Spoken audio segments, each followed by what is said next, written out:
Okay, so if you're a regular viewer of my channel or you've spent any amount of time in my comment section, shout out to you, by the way, shout out for that. You will know one of the most common comments that I get is, Eric, why do you feel that Nerdrotic and these other guys don't believe in the things that they say in their videos? Why do I feel that way? This is a prime example of that. This is why, one of the reasons why I feel like they don't believe in what they say. So this is Nerdrotic at an early screening of Fantastic Four with Chris Gore. Now, there's one of two things are happening here. Chris Gore had a free, because Chris Gore still got like 1 foot in Hollywood, so he can still pull some strings. So he might have been able to get like a press pass, early access, and was able to bring some people along with him. And that's how this happened. Or they paid for the early screening. One of those two things happened.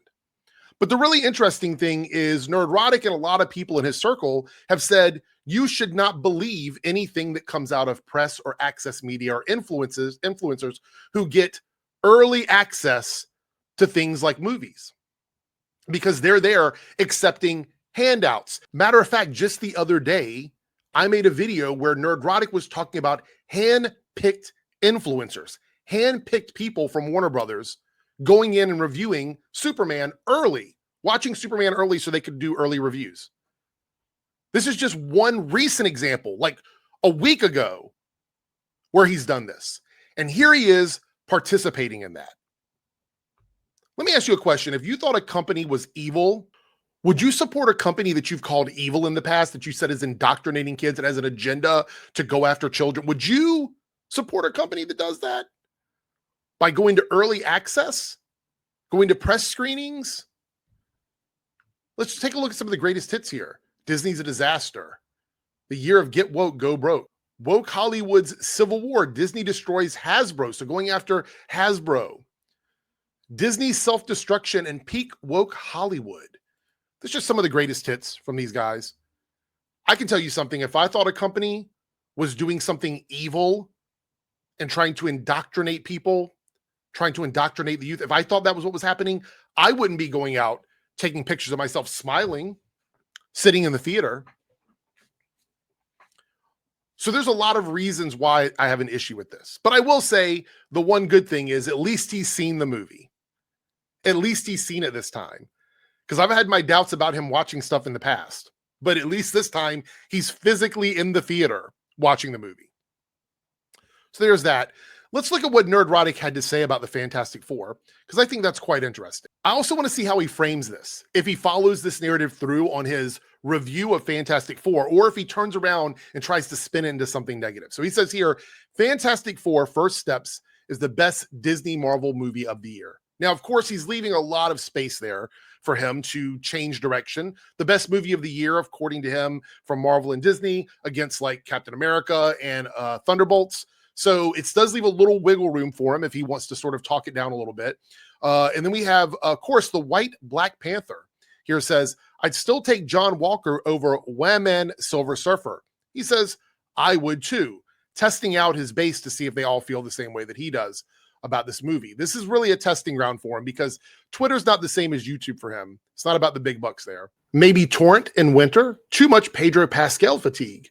I'll never be able to look at Pedro Pascal the same since he called J.K. Rowling a heinous loser. I actually like Thunderbolt, so if it's better than that, I'm in for a good time.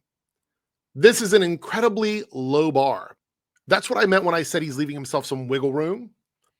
Isn't it the only Marvel movie of the year? So a solid 6.5 or 7. Not saying much, to be honest. You shill. Sorry, your account got hacked. Let me explain what the issue with this is. This actually feeds into the thing that he says he doesn't like, which is influencers giving a good review of a movie right after they see the movie, knowing that they had early access. He would claim that they were handpicked by the studios to do this. And therefore, we can't believe anything that they're saying. Now, let me give you guys my thoughts on this. I don't have an issue with people getting early access to a movie and then leaving a reaction to it, whether it's good or bad. I don't care. I've never held the position that people shouldn't be able to do that. But Nerdrotic has.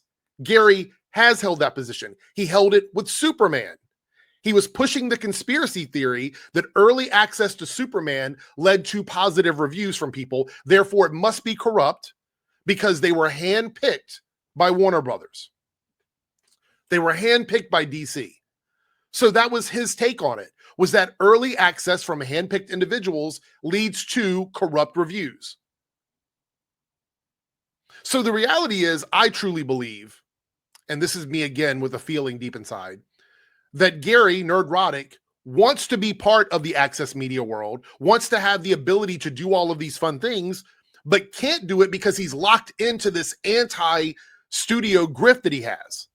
He's locked into this Disney is evil and indoctrinating kids, which, by the way, again, if that were actually happening, I would not be supporting a company doing that. I wouldn't be going to anything, whether free or paid.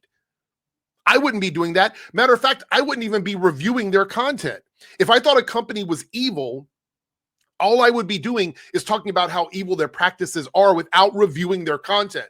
The fact that he's engaging and reviewing it, even though he claims it's propaganda, indoctrination, and pushing some sort of a narrative and a message, again, you guys, this just proves that he does not believe in what he's saying. He doesn't care. And when confronted with this, like on Piers Morgan last year, April of 2024, when he was confronted about all this, he couldn't do anything but repeat the same talking points that he says in his safe space bubble of Friday Night Tights.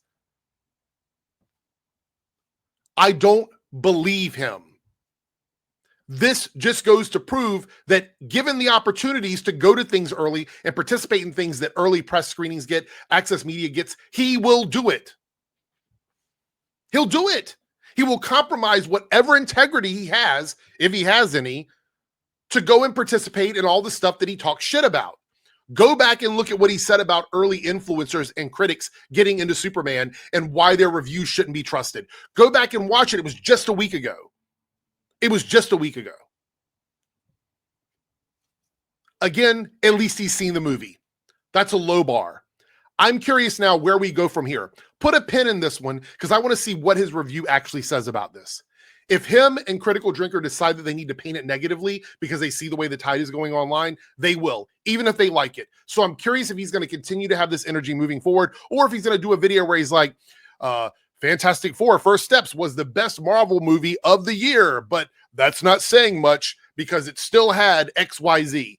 I assume that's what he'll do. And then by the end of his video, he'll do like he always does, the last 2 minutes, and say, well, I enjoyed it. I thought it was a good time, whatever, and then move on. And his audience won't watch all the way to the end. Here we go.